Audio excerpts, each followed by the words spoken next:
Bueno, un minuto nada más para llegar a las 10:30 de la mañana y es un buen momento para charlar con Flavio Chiesa, psicólogo, integrante de la Asociación Civil Si nos reímos todos.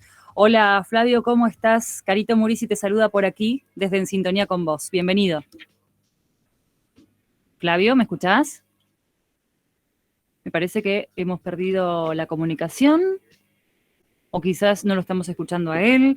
Bueno, como decíamos recién, vamos a estar charlando con Flavio Chiesa, que él es psicólogo, sobre un montón de cuestiones que tienen que ver con problemáticas, con niños, niñas, adolescentes, y vamos a ir además charlando, aprovechando que el 2 de mayo fue el Día Internacional contra el Bullying, así que de esa manera vamos a ir hablando de un montón de cuestiones que tienen que ver, no solamente las actividades que se van a realizar a lo largo de todo el mes de mayo, justamente por esto, y aprovechando en realidad la fecha como puntapié inicial, como disparador, porque para eso sirven los días de Fabio, ¿verdad? Porque creo que independientemente de un día puntual y concreto, también tiene que ver con que sirva de disparador para empezar a hablar de un montón de cuestiones. Así es, Carito, lo decíamos también en relación a otros eventos. Sí, claro, tal cual. ¿No? Digamos que estas cosas, si bien el bullying y el ciberbullying son situaciones actuales que en los medios de comunicación están bastante vigentes, estos días nos ayudan también a realizar un análisis en mayor profundidad, ¿no?, de las problemáticas y a ponerla en un contexto de mayor complejidad como realmente tienen. Exactamente, Fabio. Bueno, a ver si lo podemos escuchar a Flavio. ¿Estás por allí? ¿Me escuchás? Sí, hola, buen día. Hola, Carito Murisi te saluda. Se había cortado la comunicación, Flavio. Bueno, te presentábamos hace un ratito y desde ya agradecerte por tener la posibilidad de charlar con vos en este momento, en esta mañana de sábado, Flavio. Bueno, un gusto saludarte a vos y a toda la audiencia. Bueno, muchísimas gracias. Quisiéramos hablar de tantos temas y aprovechar al máximo este momento, pero bueno, quería comenzar hablando de bullying, ¿no? Y como término concreto, como materializado, digamos, en una palabra, definido, identificado, de esa manera así tan específica, creo yo, no tiene muchos años. Quiero decir que en verdad existió siempre, solamente que hace unas décadas, corregime si no es así, es puntualmente trabajado como lo merece y como este padecimiento, sobre todo en niños, niñas y adolescentes. Claro, cuando hablamos de bullying, en realidad lo que estamos hablando es una de las formas o variantes del acoso entre pares, ¿sí? Sí. Y a veces es importante hacer la distinción porque si bien los dos son acosos, bueno, son fenómenos ligeramente distintos. Es decir, ustedes saben que nosotros desde la asociación recibimos consultas de padres de todas las edades, hasta de chicos de jardín, lo cual también nos fue llevando a reformular el concepto. Entonces, ¿puede haber bullying en un jardín? No, pero sí puede haber acosos puntuales entre pares. Ahora, ¿qué sería el bullying concretamente? Bueno, nosotros definimos el bullying como un fenómeno del acoso en el cual hay tres actores bien definidos y eso nos ayuda a diagnóstico, llamémoslo así, ¿no? Se puede diagnosticar. Tiene que haber, por supuesto, un acosador, alguien que genera la situación, uno que la recibe, que sería el acosado o víctima, y lo que distingue a todos los otros acosos es que hay espectadores. Claro. Es decir, siempre hay un grupo de niños, de jóvenes que participan directa o indirectamente, observando o a veces participando activamente en esta situación. Y eso es lo que lo hace, digamos, especial, entre comillas, a este tipo de cosas. Y por lo cual, generalmente los chicos que lo padecen sufren y quedan muchas veces con secuelas, con consecuencias de este maltrato. Claro. Sí, te escucho, Flavio. No, qué interesante esto que decís de poder diferenciar bien, ¿no? Porque a veces uno, bueno, desde el desconocimiento utilizamos quizás la palabra bullying o el tema del acoso también, o muchas veces que tenemos alguna, digamos, interpretación de las palabras como si fueran sinónimos y no lo son. Por eso tu palabra es tan importante, ¿no? Claro. Y es más, es decir, los medios de comunicación siempre cumplen un rol. En este caso la difusión es muy importante, pero una de las consecuencias es que se vulgarizó el término. Entonces parece que todo es bullying, y no es así. Sí. Digamos, hay gente que se ha puesto a estudiar esto y hay situaciones, por ejemplo, porque hay afinidades entre chicos. Entonces, que dos chicos no inviten a un tercero, porque no se llevan bien, porque no son amigos, no es bullying. Claro. ¿Entendés? Sí. Bullying sería en este caso, bueno, armemos algo para que él se entere y no venga. ¿Sí? Entonces, cuando hay una estrategia que apunta a generar un malestar o algún perjuicio, ahí sí podemos hablar de bullying. ¿Sí? Por ejemplo, no pasar una tarea porque se la pasaron a otro no es bullying. Pero sí lo es, por ejemplo, organizar un cumpleaños el mismo día que cumpleaños el otro, el que es víctima. Entonces nadie va a ese cumpleaños. Eso sí es bullying, ¿entendés? Sí, Flavio. Entonces, siempre, sí te escucho. Antes que nada, perdón la interrupción, te saludo, soy Víctor Timoneda y recién, Hola, ¿cómo estás? A ver, recién dividías el bullying en 3 actores principales. A ver, la víctima, el victimario y el espectador. Te consulto por este último. Qué importante sería que se desactive ese rol de espectador. Quizás de esa manera se puede combatir aún más el bullying. Mirá, en la intervención del bullying, según por lo menos los conceptos que manejamos nosotros, hay dos cosas que son fundamentales. Primero, la detección y detención de la acción. Es decir, porque, como les decía al principio, los chicos salen muy dañados en su autoestima y con cuestiones de daño psicológico importantes, entonces hay que detenerlo sí o sí. Y lo otro es trabajar con, como vos muy bien decís, en la convivencia para que los espectadores entiendan que su participación también daña. Claro. ¿Entendés? Entonces, hay que, digamos, primero desrotular, es decir, porque muchas veces el acosador es un chico que ha sufrido algún tipo de maltrato también y por distintos mecanismos psicológicos lo ejerce sobre otro que elige como víctima, ¿no? Bueno, pero los otros que miran también gozan del espectáculo, porque esa es otra de las cuestiones que son muy actuales, ¿no? Todo es un espectáculo en este momento. Es decir, ustedes habrán visto muchas veces videos en los cuales se suben a la web peleas entre alumnos, maltrato hacia alumnos, hacia docentes mismos, como si todo fuera un espectáculo. Bueno, por eso trabajar desde ciertas reglas de convivencia, es decir, de que se entienda de que hay cosas que son dañosas, que no deben ocurrir porque generan daño, malestar, inclusive hasta enfermedad. Ustedes saben que esto es uno de los factores de depresión más importantes en niños y en adolescentes. Entonces hay que detenerlo trabajando desde un parámetro que puede ser muy bien el de la convivencia. Hay cosas que no se deben hacer, porque están prohibidas, porque no están bien y porque hacen daño. Sí. ¿Sí?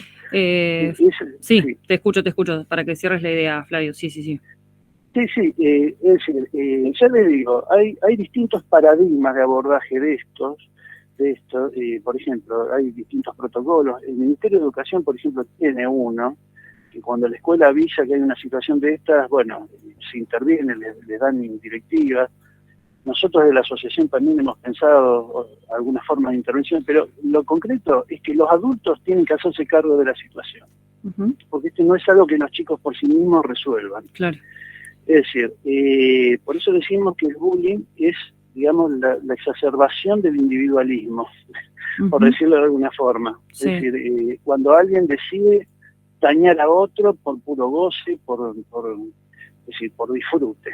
Y esto lo muestra como si fuera un show, un espectáculo. Sí. Exactamente. Sí. Es decir, como para cerrar la idea, los espectadores, como decía ahí tu amigo, es decir, es un tema clave, porque ¿por qué la gente participa de esto? Que es otra de las preguntas importantes. ¿Por qué se participa? ¿Así mirando, gozando? Bueno, está la gente que goza, está la gente que por miedo participa también, está el que, bueno, no me meto, total que se arreglen ellos. Entonces termina siendo, como yo le decía, una exacerbación del individualismo en algún punto. Que no intervengo de ninguna manera o intervengo participando y gozando también. ¿Sí? Yo, qué sé yo, particularmente pienso en las personas que tenemos, digamos, de 30 para arriba, por ejemplo, ¿no? En donde, o quizás incluso un poco más, menos también, haciendo como una visión para atrás, las cosas que hemos pasado en la escuela, en el club, en los grupos de amigos, en algún momento en la adolescencia, por ejemplo, o en la misma niñez. en donde yo recuerdo particularmente, y no suelo hacer autorreferencia, pero en esta oportunidad creo que muchos se pueden llegar a sentir identificados, de recordar algunas cuestiones o algunas situaciones, no sé, por ejemplo, en la escuela en donde uno ha sido víctima, o también incluso victimario, o también incluso espectador, esto que vos también diferenciabas, y bueno, y yo hoy en día, uno se agarra la cabeza y dice, en esa época, digamos, no estaba visto de alguna forma como ahora, que en donde se trabaja sobre estas cuestiones, sobre estas problemáticas, no solamente desde las instituciones, seguro que debe haber un montón de trabajo por delante para hacer, pero ya por lo menos se lo identifica, se lo visualiza, se lo empieza a trabajar.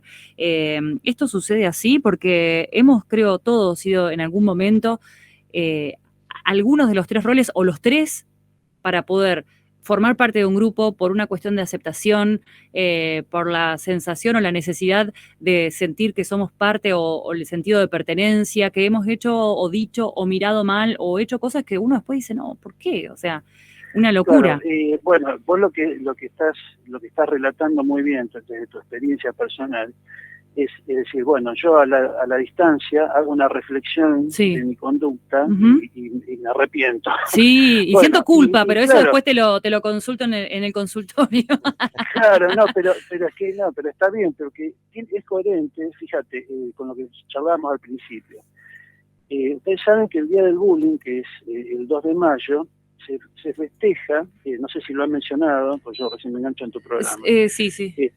Porque en el año 2013, una asociación, una ONG argentina que tiene trascendencia internacional, que es Bullying Sin Fronteras, en compañía con otras 3.000 ONG del resto del mundo, quisieron instaurar la problemática poniendo un día específico para celebrarlo, inclusive un color específico, que es el púrpura. No me pregunté por qué es púrpura, bueno, no lo sé, pero el púrpura es el color de la lucha contra el bullying. Entonces, desde el año 2013 que están haciendo difusión de esta problemática, y claro, con la ayuda de los medios de comunicación, digamos, la gente cada vez se entera más de esto. Entonces, como muchas cosas, uno cuando los conoce, cuando sabe, bueno, puede prevenir que ocurra, porque uno dice, no voy a hacer eso porque es bullying. ¿Entendés? Uno mismo se empieza a limitar, y por eso es la importancia de la difusión y de la información hacia los jóvenes. Claro. Flavio. Muchas veces lo hacen sin saberlo. Claro. A ver, muchas veces, ¿qué rol importante también juegan los padres, los adultos en este caso? Porque existe también una relación, una reacción, mejor dicho, justificada, desatendida de parte de los padres hacia los niños, los adolescentes, y también sin quererlo ejercen esa violencia sistemática sobre el otro. Bueno, pusiste el acento en un capítulo bastante complicado y clave, ¿no? Porque, digamos, muchas veces los padres, lamentablemente, es decir, tenés los que toman conciencia de esto y tenés los que no toman conciencia de esto. Y se ponen del lado de la discriminación muchas veces, o generan conflictos y traspasan a sus hijos, y esto lo llevan a la escuela. Yo lo he visto. He tenido casos así, que en reuniones de padres se pelean, bueno, dos madres por un motivo X, te dicen, bueno, no te juntes con fulanito o fulanita porque, viste, es mala gente, no la junta. Bueno, y ahí se empieza a generar toda una situación de discriminación que puede terminar en bullying tranquilamente. Entonces, muchas veces lo que vemos en la sociedad con respecto, bueno, a conductas que atentan contra la convivencia, bueno, se baja a los chicos. Entonces, los padres son un capítulo aparte, totalmente. Claro. ¿Viste? O sea, por eso es tan compleja esta problemática, porque tiene muchas aristas y son difíciles de abordar. Pero yo siempre lo digo, trabajar con gente es lo más difícil que hay. Y sí. O sea, Fabio Montero te saluda, ¿cómo estás? ¿Cómo estás? Mucho gusto. ¿Cómo te va? ¿Qué tal? Bueno, sigo con esto de los adultos, ¿no? Porque yo coincido también que acá hay un eje clave en la resolución de los conflictos de los chicos también. Pero a propósito de esto del discurso de odio, porque definitivamente de lo que estamos hablando también es de un discurso de odio, es algo que está instalado, digamos, socialmente. Creo que esto también le agrega complejidad al bullying, ¿no? Es decir, cómo en la sociedad, cómo está instalada también esta idea, la famosa grieta o como le quiera llamar, pero que se transforma en discurso de odio. Sí, totalmente, porque lamentablemente, bueno, todo suma para restar, ¿viste? Claro. Sí. Esto que vos marcás lo vemos todos los días, lo vemos en la calle, cuando manejamos el auto, es decir, cómo se transgreden normas, se pasa por encima de la gente, es decir, y desde la discusión política también, la baja tolerancia a las ideas del otro, la caída de cuestiones básicas como es el respeto hacia los demás, todo parece servir como para poder agredir. Entonces, es como la canalización de un malestar social a través de los chicos, ¿no? Claro. Bueno, por eso les digo, esto es algo que hay que ir trabajándolo despacito, pero con un norte. El norte es, bueno, convivamos de otra manera, ¿no? Porque si no, no se puede resolver esto. Flavio, ¿y cómo te parece que se aborda esto en las escuelas? Porque vos hablabas hace un instante también de protocolos que tiene el propio Ministerio de Educación, ¿no? Y acá en la escuela sigue siendo un eje fundamental también para abordar estos temas. ¿Cómo se está laburando ahí? ¿Los docentes están capacitados o cada uno hace lo que puede? ¿Cómo funciona esto? Mira, las instituciones son muy diversas, y no porque estén bajo el ala del ministerio todas funcionan igual, entonces estamos hablando de que depende mucho de las personas, de cómo abordan este tema. Están los que participan activamente, los que prefieren mirar para otro lado, para no confrontar con los padres, porque muchas veces los padres tienen, digamos, un gran poder sobre las escuelas. Claro. Los docentes muchas veces están muy solos con estas cuestiones, pero yo te digo, por las jornadas que hacemos habitualmente, hay un interés en participación, en formarse en esta temática, y los docentes generalmente preguntan mucho, es decir, como que hay una inquietud de decir, bueno, a ver, ¿cómo hacemos con esto? Entonces, ustedes saben que la última trinchera del Estado es la escuela, porque ahí es donde se baja la educación. Entonces, los docentes se nota que necesitan apoyo, necesitan orientación sobre estas cuestiones. Muchas veces logran, muchas veces no logran también resolver estas cuestiones. Y muchas veces terminan los chicos cambiando, en el mejor de los casos, cambiándose de escuela porque no pueden encontrar una solución. Claro. Entonces, es complicado, no es un tema sencillo, y ya les digo, realmente las escuelas luchan contra todo, ¿no? Contra su propia carencia de recursos a nivel de herramientas de manejo, contra los padres, contra los chicos, es decir, es un tema que es arduo y hay que seguirlo mucho. ¿Los padres a qué deberían estar atentos en cuanto a conducta de sus hijos para detectar esto del bullying? ¿Cuáles serían los síntomas que puede manifestar un chico en este sentido? Bueno, si estamos hablando del chico que recibe el acoso, es decir, la víctima, todo cambio de conducta tiene que despertar una sospecha de qué lo está provocando. Por ejemplo, si hay, depende de la edad también, por supuesto, ¿no? Cuanto más chico, lo que más se ve son síntomas psicosomáticos. Por ejemplo, dolores de panza, descompostura, muchas veces fiebre, porque son todas estrategias psíquicas para evitar tener que enfrentar la situación. Cuando hablamos de chicos más grandes, lo que se ve es aislamiento, es decir, cambios de humor muy marcados, descenso muchas veces en las notas, en el rendimiento académico, por ejemplo, estados de angustia, sin malas contestaciones, sin motivo, es decir, como que algo evidentemente le está pasando. Porque los chicos también están prisioneros de una cuestión que es que no quieren contar, porque se sienten buchones, ¿no? Como si hubiera un código carcelario, porque el buchón es un código carcelario, o de la guerra. Si vos no podés contar, como que uno está traicionando a un grupo, pero en realidad hay un problema muy grave contra él, que es que se lo está acosando, se lo está maltratando. Entonces, es decir, el eje acá es que todo lo que represente un alejamiento de las normas de convivencia dentro de una institución no puede permitirse. Y eso los chicos muchas veces, por una cuestión del miedo a que dejen de pertenecer al grupo o que no lo quieran los compañeros, no lo pueden manejar esto. Por eso es tan importante que los adultos estén atentos. Entonces, si uno ve a un hijo que le está pasando esto, no quiere contar, bueno, tiene que ir a la escuela a preguntar, bueno, a ver qué está pasando. cómo lo ve la maestra o el docente. Uh-huh.